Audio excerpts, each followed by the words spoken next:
Since we're talking about pies, I kind of wanted to bring this up real quick. It kind of fits in with the whole pie um, subject here about pie finally going public. Um, and I wanted to get y'all's opinion on it. If you think this is a good thing or a bad thing.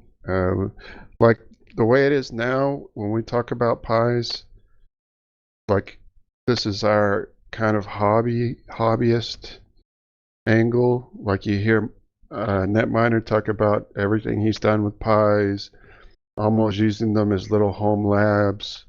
And he's got the Pi 400, and he's got this Pi that he can put MX Linux on, and he wanted to learn Docker and all that other stuff. So they are cheap enough, and they are usually, they're small enough, low power, that you can afford to experiment with them and use them just like Cal Netminer's using his.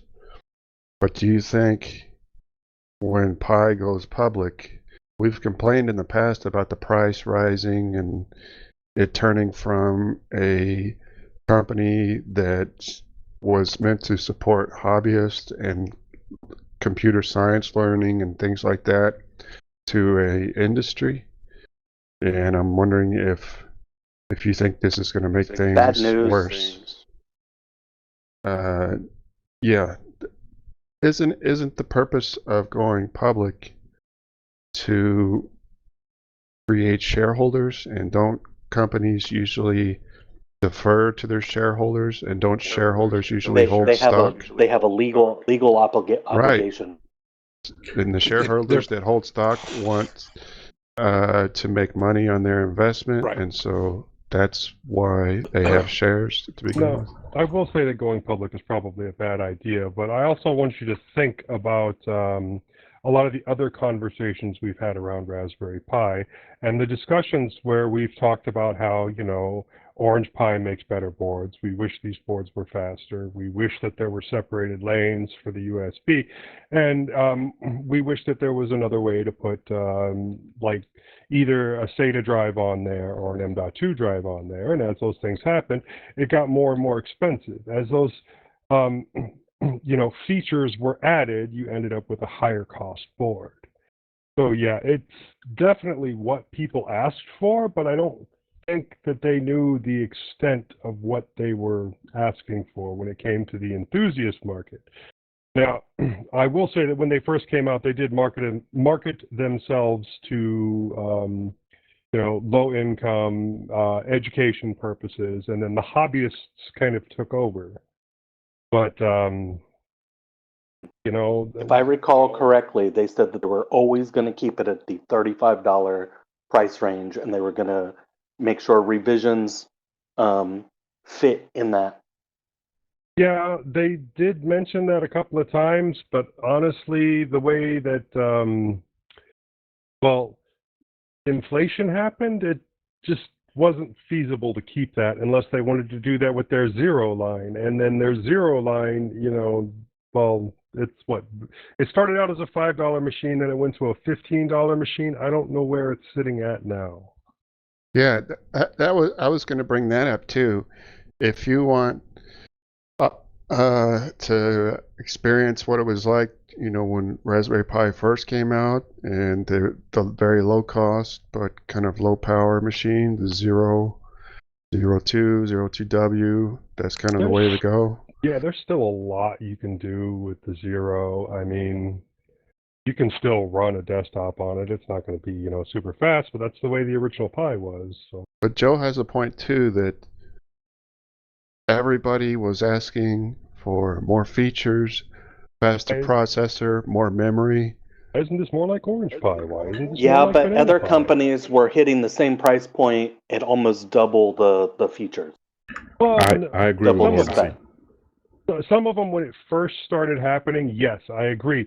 They had more memory, they had faster processors, and they were roughly the same price point. But as time went on and they started adding features, they started getting more expensive as well. And now you still have some that make those $35 boards that are usable, but they definitely don't have the same kind of backing that Pi does. Yeah, Raspberry Pi, like it or not, for the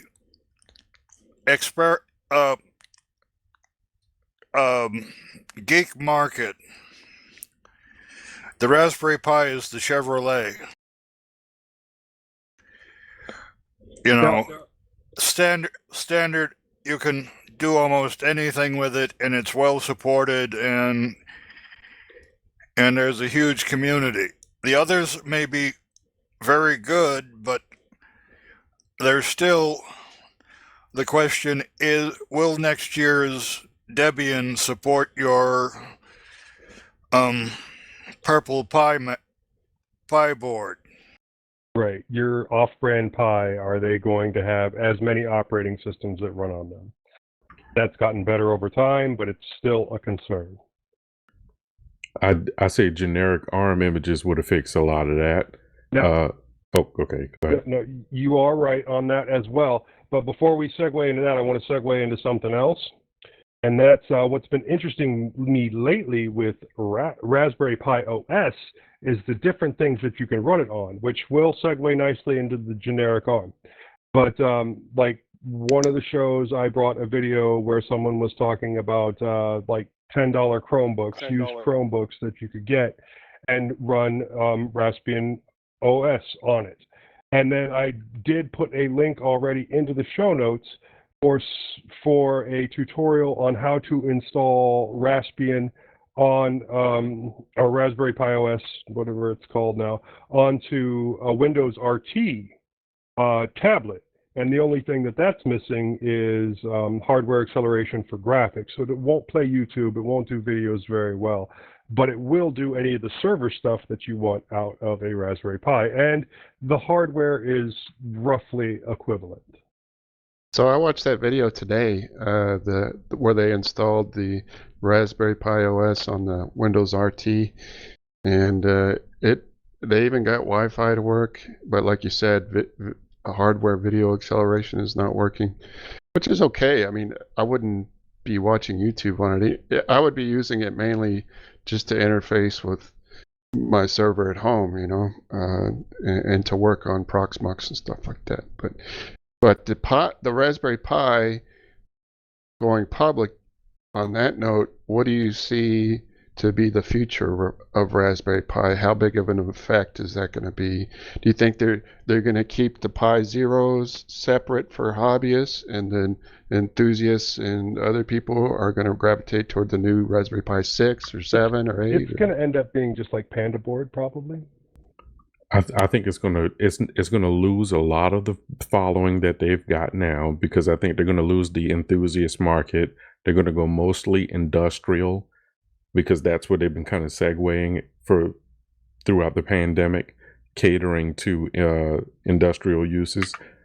I think where they're going wrong with public, there's no real reason to do it other than the money. If you remember the interview that whoever was the guy, he's the founder or whatever of Raspberry Pi, he mentioned that we could have made so much more money had we adjust the prices for demand. So when everybody was scalping because the demand was going way up, they could have raised the prices on Pi and made much more money. But because they're I don't want to say nonprofit, but I know that they classify them as educational boards and stuff like that. So they got like this huge discount on those CPUs. And wasn't it ARM who said that now, because they made so much money during the pandemic, that they were going to redo the licensing for those CPUs?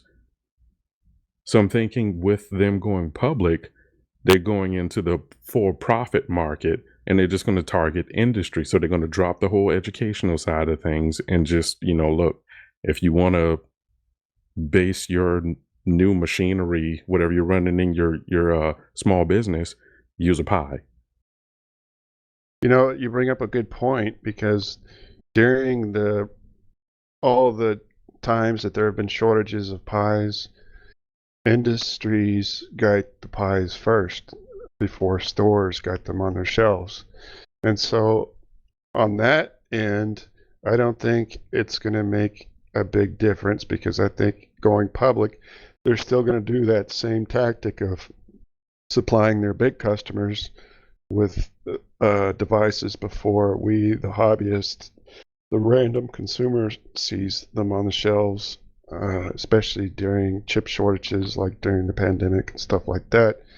But I don't know, like, I think I'm more on the side of mordancy here when it comes to kind of a negative reaction to this, and shareholders being the ones to satisfy, as far as getting as much money, squeezing as much money as they can out of the company. And I think usually in the end, that's bad for price conscious customers, but maybe good for those that are looking for new features and higher end performance. Well, like Mortency was saying, it's actually a legal obligation for them to make as much money as possible for their shareholders. So they're going to be required to do those things. But it's not a legal obligation for them to go public. You're right. No, You're right. that's just done because of the money, though. Yeah. That's the reason why they're going public. I don't think they serve the maker community anymore. Well, at least not first.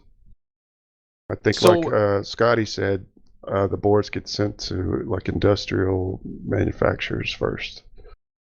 Yeah, think about it. They saw that market. You got to compare the educational market to the industrial market. They saw the size of that market and how they can expand, and it was just dollar signs. And plus, they have their own silicone now, where they make the RP1 and the RP2040. And what's the one on the Raspberry Pi 02, the RP3 maybe, or something like that. Anyway, go ahead, Honky. I was just going to say, I think they've kind of abandoned the hobbyist market anyways, or they've seemed to go away from it, or they've, I mean, how many people that you know are excited for the Raspberry Pi 5? Not many. Well, at my workshop, yes. Yeah. Well, okay. We have one that any of us know of. Yeah. Okay. Let's go back to when the Raspberry Pi 4 came out. How many people do we know were excited about the Raspberry Pi 4? Everybody. I was. How many people had a Raspberry Pi 4? I know Danny sold all of his stuff. Yeah, I had like 3 of them. Okay, so in one iteration, it just completely dropped off. That's true. I didn't think Why? about that. The price, the fact that they added a bunch of features so people wanted. No, I disagree with that. They didn't add a bunch of features people wanted. They wanted NVMe, able to add an PCIe. M.2. People wanted the separated lanes for the faster speeds on the Ethernet. I mean, they've come out. That and is said true. Because most people use them as servers, and if you're hindering your Ethernet on something that you're using as a server, then that's not good. That goes against what they're trying to use it for. So that would be great. Think about how they added it. They added it through daughter boards and things of that nature for you to gain access to that. Versus if you remember with the what's it called, a compute module, and remember how they had that separate board for the compute module that also had so they already had technology that they could have worked with and kept a decent form factor, something that could be planned around, you could build cases for. Now they changed the form factor around. You need additional daughter boards. There's no telling what the cases are going to have to look like to manage the boards plus the drives and then the cooling solutions. You get what I mean? You've stacked a ton of problems on top of this design, and it's done for industry, because the industry in the industrial market, they won't have to look at the board. They can tuck it into a big box, and as long as it works, it's fine. But the enthusiasts won't be able to do that. And what's the lowest price right now on the Pi 5? like $80 or something. $80, right? Yeah. So that's a tough call for me. I can get some pretty good used computers for $80. Do you remember Right. what the Pi 4? Was it? Did they have a 1 gigabyte or was it a 2 gigabyte that was the lowest I price? think they Two, had I it think. too. Yeah, Yeah, And two. do you remember how much that was? 35. 35. Yeah. Was it? Okay. It was the 35 machine. Was it? Morgan's saying no. It started out as 35, and then they stopped selling that one, and they were only selling the 4s and 8s. Don't believe you. But we have this thing called the internet. I don't know if you've ever heard of it. Matter of fact, Not no, everything on the internet is true, I Joe.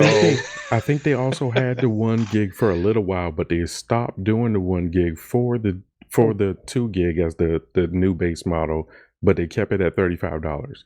And then I think during the pandemic they had to raise the price by $5. Yeah, I'm actually seeing the Raspberry Pi 4 Model B 1 gigabyte, $35. So Right now? RaspberryPi.com from $35. Right now. Well, that doesn't mean that there's any available, but that's Yeah, the good pricing luck. that they have there. CanaKit has the Raspberry Pi 4 Model B 1 gigabyte listed as $35, but $10 shipping.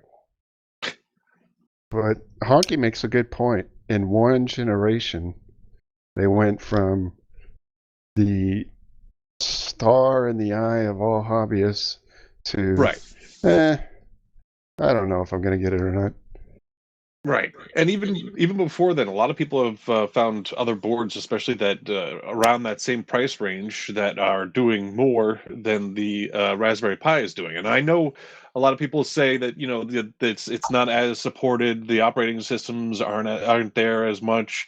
That's why you stick with things like, and you should always support things like Armbian and Arch Linux ARM that have a wide range of devices that they support. Because those are great operating systems that support so many boards. Okay, I just looked it up, and the Pi 4 came out on 24 June 2014 with an introductory price of $35 for the 1 gigabyte, $45 for the 2 gigabyte, $55 for the 4 gigabyte, and $75 for the 8 gigabyte. Wait, what was the year? 2019. 19. so Okay, I thought you said 14. Yeah, Yeah, I he did. I'm like, 14. Did I? My bad. Yeah, I was 24 gonna June say So 2019. that would make the 8 gig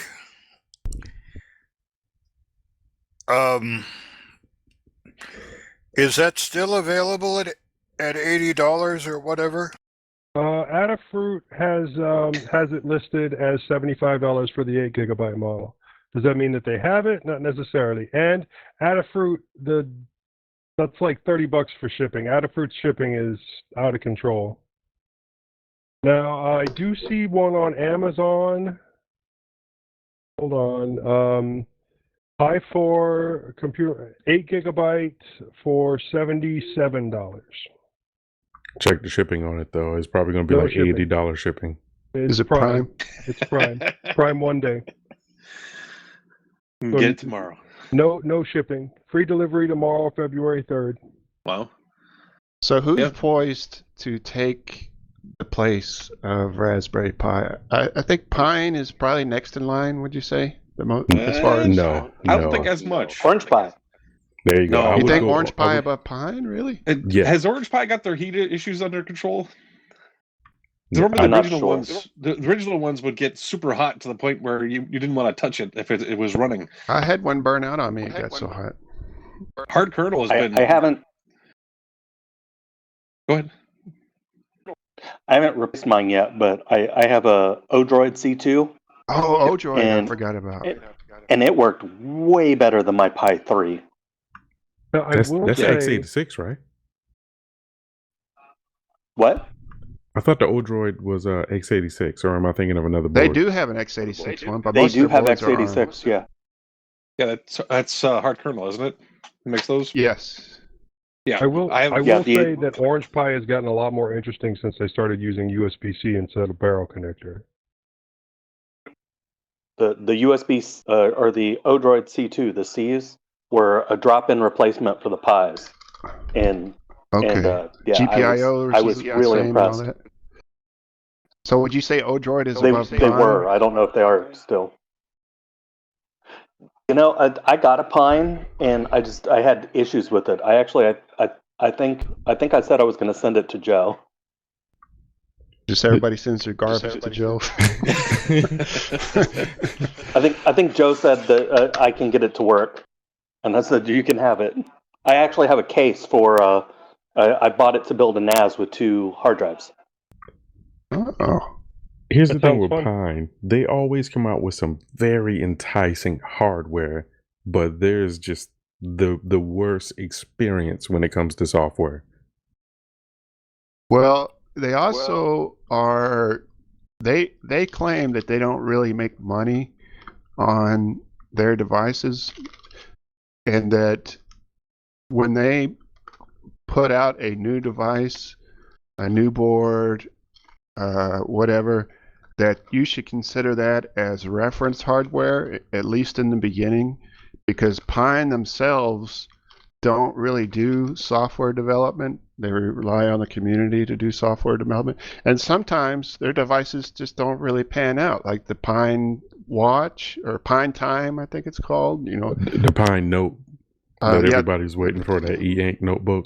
yeah, and the Pine Tab, I Sick. think, was kind of crummy, and the Pine Tab 2 was its replacement. So I think they kind of, which I think there still needs to be companies that do this, that take shots in the dark, that still have very innovative ideas, and they're not that worried about if things don't pan out they want it to be. They want to be on the very edge of computing. And also remember that Pine was, I think, one of the, if not the first company to put out the RISC-V single board computer.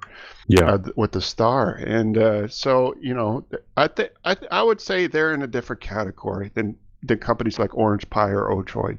If my Pine Sill dies tomorrow, I will consider it a good investment, and I will go and buy another one. Yeah. Now the Pine Sill is awesome. And I think the idea with Pine, though, is that by selling the cheaper hardware, they're not trying to, be innovative when it comes to the hardware itself. But if by putting that out there, people are then still able to develop the software. So hopefully somebody else can pick up and make better hardware. Then when they make that better hardware, the software will already be there because they've been out there for a long time. To your point, also, they said that the Pine phone they put out the Pine phone not so that people would have an everyday Linux phone, but so people would actually start to develop mobile Linux. And so in the future, we would have an actual, everyday Linux phone, because the other companies like Librem and stuff like that, most of that, they were mainly in-house software developers that put out $1,000 Linux phones that halfway worked, and so they were kind of relying on a totally different model. Whereas, like you said, Pine wants people to develop software for these Linux software for these devices, and so they make them available at a low price so that all tinkerers and hobbyists can like. There was nowhere that you could find a Linux phone for what the Pine phone went for when it first, what was it, $199, I think, or $149? The original Pine phone. The original one was $149. Yeah. And how much was Librem selling them for? Like $700 or $800? Yeah, some 1,000? crazy price. Yeah. Base of 1,000, and if you want to use the US version, it was 2,000. The US made one. Yeah. Yeah. So they knew that okay, you're not going to get. I mean, the developers knew, not the Pine developers, but the community knew that. All right, we're not going to get the best hardware. We're going to get a 720p screen. We're going to get a slower processor, but we can afford to buy one, if not several, and to at least have something to develop mobile Linux with. And I think that was their strategy. So I think it's still their strategy too. I think agree with that. Oh, I'm sorry. Go ahead. The other thing I was going to say is I think somebody at some point needs to realize that some sort of somebody who wants to put out beefier hardware and realize the fact that people are putting a great deal of effort towards this software and try to find some middle ground between what Pine is doing, which is trying to get more people to develop, and then what Librem is doing, which is costing way too goddamn much that no one wants to spend that much money on something that's just in development still. So somebody's got to pick up the slack in that middle ground and try to get something that's better hardware to run these things, and maybe help a couple of developers pick one of the operating systems and try and push it, or like one or two, and try to push them forward a little bit more.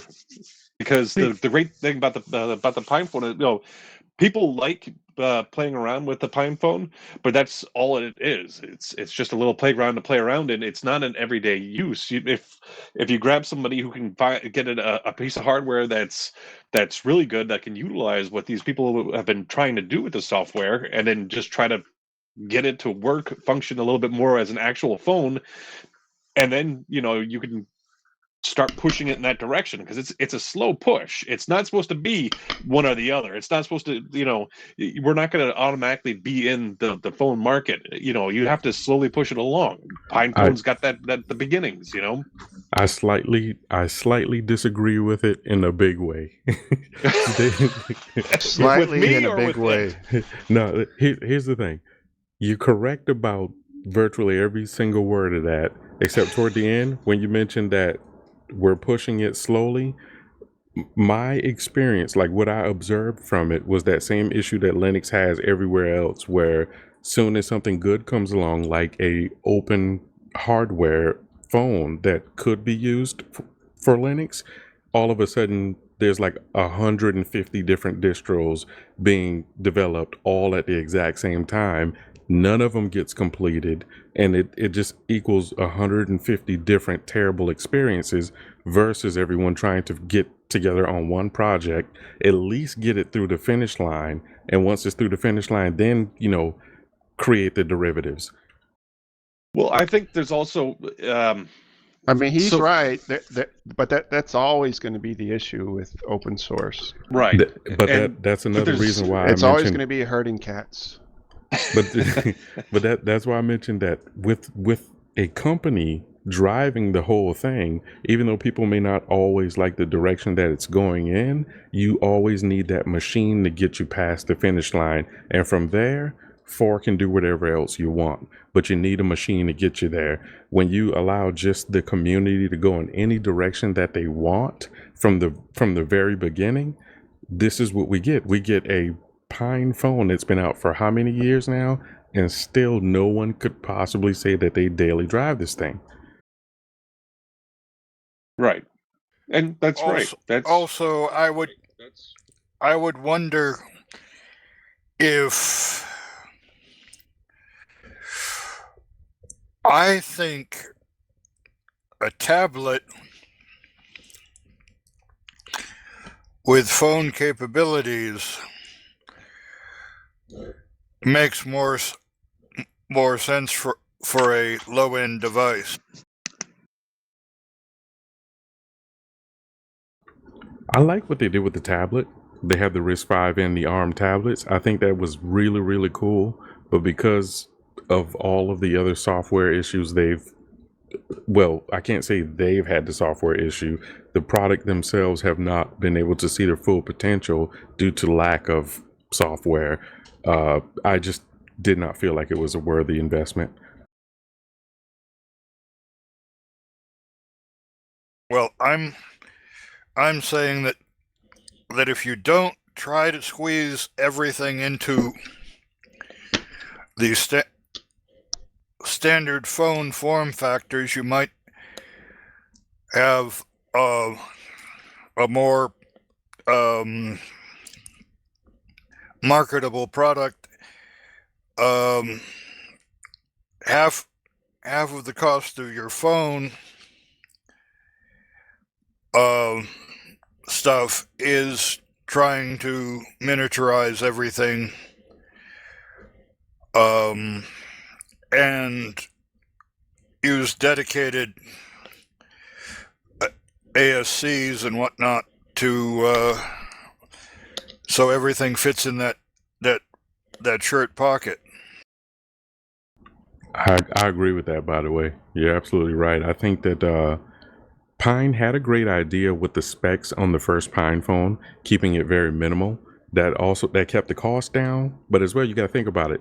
A lot of Linux users really do like that minimal feel. I mean, after all, Arch is a great example of that. People like that stripped down, bare minimal, just get the job done, and they'll build what they want on top of it.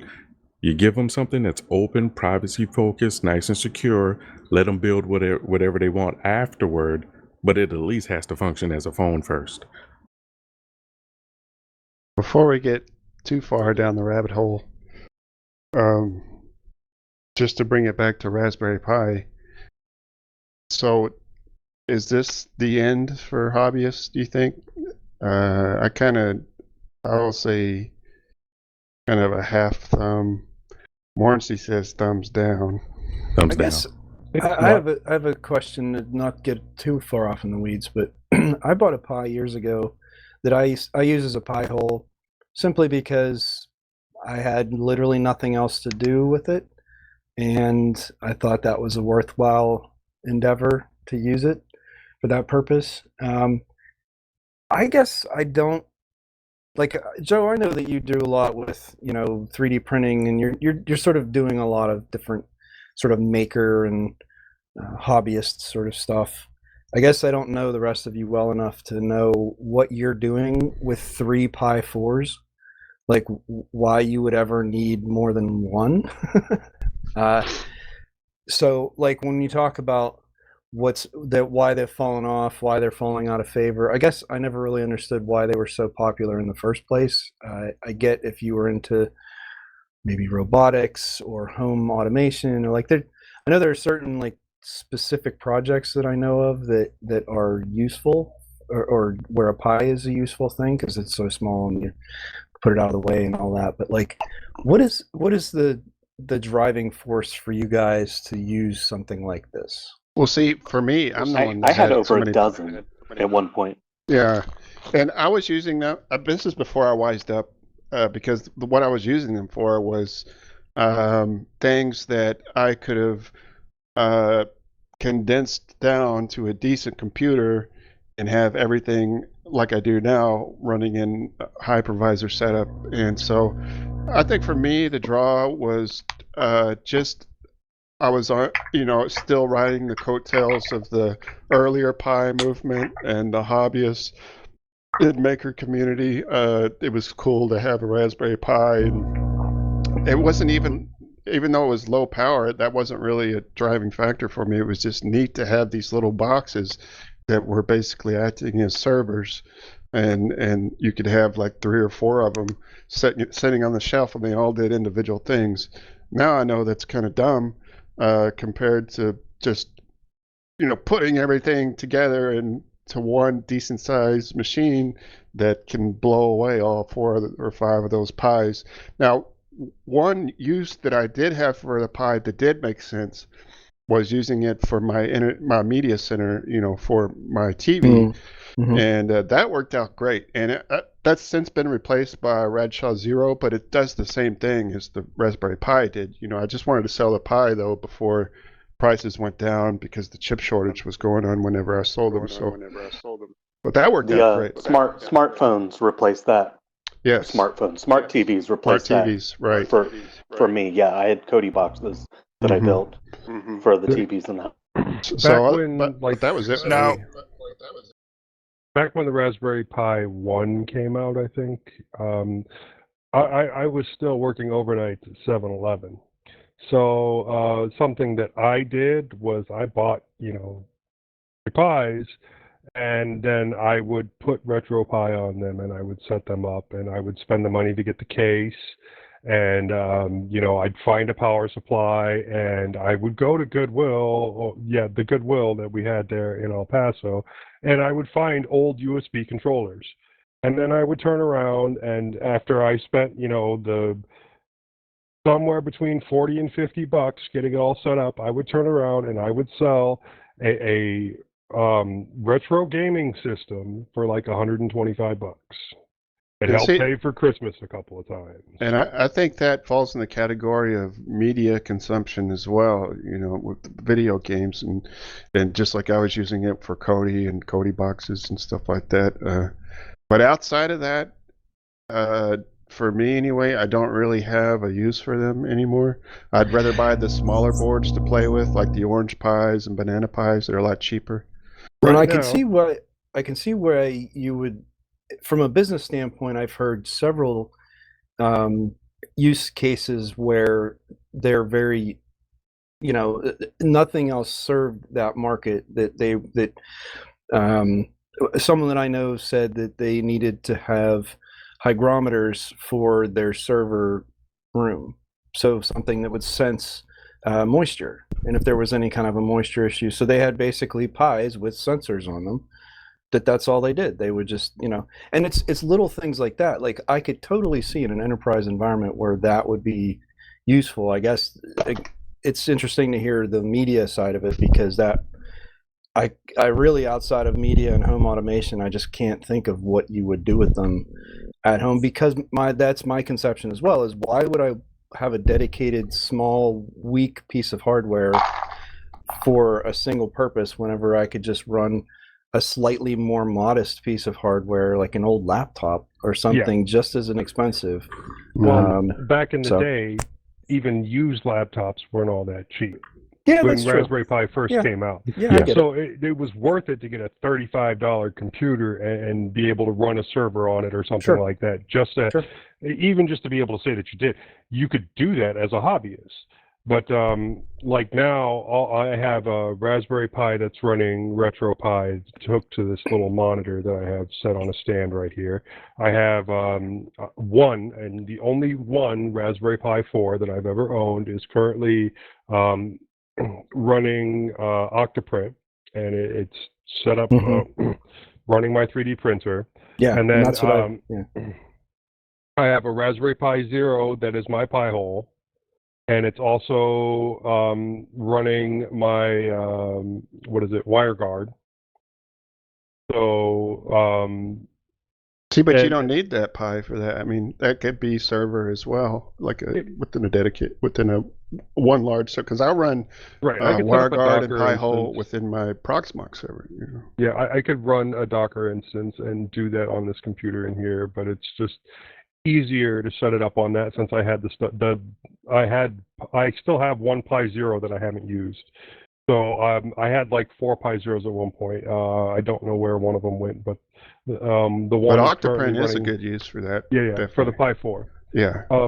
Because they said it didn't run very well if you wanted to hook up a camera. If you were using the Pi Zero, I just used my Pi 4.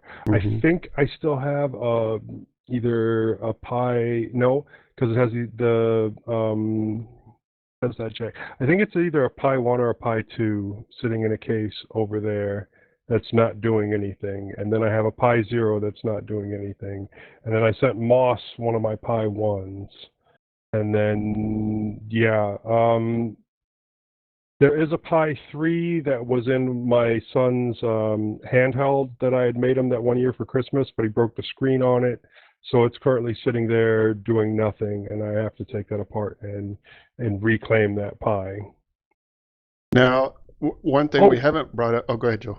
My other Zero is actually in that little tiny handheld that I made. So I'm probably going to end up giving that away. I just don't know if I'm going to give it to there it is. Give it to JoJo, or I was thinking about sending it to the person that sent me that Game Boy with the Raspberry Pi Zero in it that ended up not working. I just have to find the emails on that. So I know I showed this to you guys before. It's cool. Yeah. I wanted to offer an answer as well to Eric about what we do with the home usage for the Pis. When I first got my first Pi was Raspberry Pi 3, and I got it because I only had Linux on my laptop at the time. I was just getting into Linux, and I wanted to learn about SSH. I didn't have another box, so I bought a cheap little $35 Raspberry Pi, and that was my other Linux box that allowed me to, play around with networking, SSH. I a little bit of Nmap and a few other things just to, play around with it. Later on, when the Pi 4s came out and I was able to spend a little bit more money to get the cases and everything with it, I bought 2 Pi 4 8 gigs. Well, one was a 4 gig, the other was the 8 gig when the 8 gig came out. But the idea was one became the next cloud server that was like production. Everything was going to run on that, and I was never going to touch it and experiment with it. And the other was the experimental one. So if I wanted to do an upgrade of Nextcloud and make sure that everything worked, I had identical hardware that I could perform these upgrades on and experiment with. And if it went wrong, well, it wasn't the production box, but it was a replica. It was a identical environment for all of that. So it's like, Gotcha. research and development on a small scale with identical hardware. One Gotcha. thing we haven't really brought up, but you kind of did, Eric, was we've been talking about Raspberry Pis like they're just small computers, but we don't mention one of the biggest advantages to Raspberry Pi is its GPIO interface. So Yeah. I believe if you are not going to take advantage of GPIO and you are just going to use it as a small computer, then you are better off using. When we had a big conversation about this before, something like a Wise thin client or something like that, which would blow away a Raspberry Pi and would cost less because it's an actual real x86 64 computer. But just wanted to throw that in there real quick. So if you don't have a use for GPIO, then that's Well, so I hear a lot of people do, and I this is all the UK guys, but the ones that do the flight tracking, I know you can put a antenna and different things on them. And I mean, I know there are definitely lots of projects. I guess when I hear someone say they buy multiple of them, I just was curious, what is it that you're doing at home that is using that? I wasn't like a criticism. It was like legitimate curiosity. Well, it should be a criticism because there was no reason for me to have that many Pis when I could have just had one decent PC that was doing all their people like jobs. Danny that pushed up the price. I'm the one that was the big asshole that made everybody. Well, chip shortage. I'm responsible guys, for the chip shortage. No, Mortency had like 10 of them, so don't put it all on me. So the reason why I still use Raspberry Pis... I had way more than 10. Oh, okay. Well, yeah, so, yeah. The reason why I still use Raspberry Pis is I had bought them at one point when they were cheaper, and the idea being low power consumption, they take up less space, and again, there were things that I can play around with and test out, and it's how I learned, like Scotty was saying, it's how I learned things like creating my own servers and SSH, is there was cheap hardware that I can do stuff like that on. So because of that, why I started getting them, and then as time went on, that's I needed to run a server on something. That's what I had, and it was either I can go Danny's route and try selling this stuff, which half of them I probably couldn't get much of anything for anyways. I mean, I got a Raspberry Pi 4, I got a Banana Pi that's one of the first generations Banana Pis, and that's running our Etherpad. It's at this point it's an appliance. It's a Docker container. It's actually running Red Hat. It's running a version of Red Hat on an ARM version of Red Hat. I had initially set it up to do some testing, play around with Red Hat, and I think it's Red Hat. It's either Red Hat or what was the other one? CentOS. Yeah, but I think I think it was it's CentOS. It was a CentOS version on ARM. I initially meant to play around with that and maybe learn a little bit about CentOS, but I wound up using it for the Etherpad, and now it's just basically an appliance that sits there. And the Raspberry Pi 4 is what is it? I put a YUNO host on there, and I just kind of put I have a couple of just servers on there. It was at one point it was the best way to install Funkwhale, so I installed Funkwhale on it. And I have other ones, but they're like smaller ones doing simple jobs. Well, I would definitely give them credit that it is a reliable piece of equipment. I have that Pi 2 that's been running a Pi-hole for at least 4 years, if not longer. And I don't even think about it. Like I literally just checked it and updated it because it's been a while since I have. But I mean, it's certainly not. I tested a bunch of stuff with it, and it was just never fast enough to do anything reasonable outside of running a service, you know, as a server. So I've been happy with it as a Pi-hole. It does a fine job with that, even though it's the older hardware. That's not, you know, it's still the same, sharing a bus and all the drawbacks of the older ones. But in terms of reliability, I mean, that thing has been running 24/7 for years and has never had a problem. So I've always been disappointed in trying to use a Raspberry Pi as a desktop. oh But yeah, I've used them as I have SSH too. gateways. So it was the only port that was open in my house, and so that was the only way that I could access my internal network was to go through a Pi. I could see having it as a WireGuard endpoint. You know, Yeah. I mean that's something you don't need a lot, and the low power draw. I mean, I get the fact that it is useful as a, again, small server. Yeah. So, but like, like Mick said, I mean, I could see if you were trying to set up a home lab, and it would be kind of silly, like once you get to a certain number of them, because it's be fairly easy to overload them, I would guess, especially if it's anything that's memory intensive, on the ones with less memory at least. But so you'd want multiples, and then at that point you're kind of like, well, what am I really saving by having multiples of these? And as you said, I mean, laptops now, I feel like you can get a laptop for nothing. I mean, for under $100 that is perfectly usable. Joe yeah, does it's all the not gonna time. yeah, it's not going to set any speed records, but I've got a stack of laptops that people have just given me that some of them need worked on, some of them don't, but they're there. where laptops go to die. Well, I The like good the thing word about that a laptop Honky is used. was that I like the word that Honky used earlier, appliance. I mean, Right. when you turn it into like an open source appliance, and it is just sitting there running. You know what I mean? Yeah, and that's what all of mine basically are. Is they're just appliances.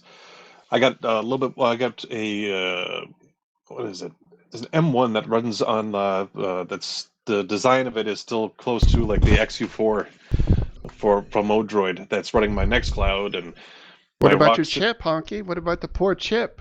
The poor chip is sitting over here in a little box. I can't do anything with it. I don't know why I haven't thrown it away yet. The VA gave me a laptop at one point, and so you can say it was a low-cost laptop. It was fairly decent, and we used it as a set-top box for how many years? 10 years after I quit using it for school, we kept using it as a set-top box. So I think laptops, as long as they're constantly in use, are kind of Yeah, unless I've had issues with battery swelling. That's the only problem I've had. Or batteries going bad, but it was a set-top box, so it was always plugged in anyway. Right. I had that happen on. Actually, yeah, I mean, I have a small laptop that will beat a Pi, but what I've run into is, of course, it was external SSDs and stuff. I've had some overheating issues with those, so maybe that's why I couldn't use them as a server type machine. But right now, quite frankly,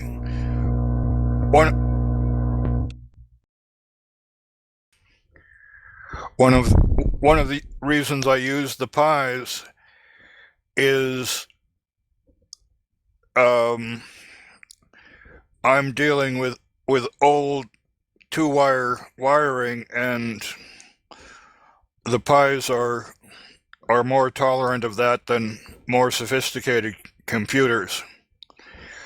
And the ultra low power is a bonus.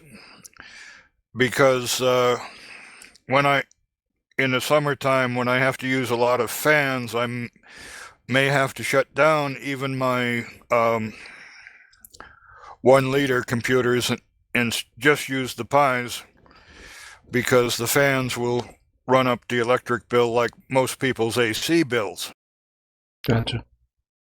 Now, if I could get something like the low power AMD box to run a couple of screens that I've got, that would free up an 8 gig Pi for server use. You know, and even I've got a 2 gig Pi that I'm using purely as a apt cache NG server, and I may use for more when I have a unit so I can put out some test configurations. I mean, I could buy, down the road I may buy another Pi just because I have the hardware to put it in operation, but I'm just thinking about, if I can get an x86 replacement for one of my Pis, that would be nice. If not, I'll just pick up another 4 or 8 gig Pi to use in the server app.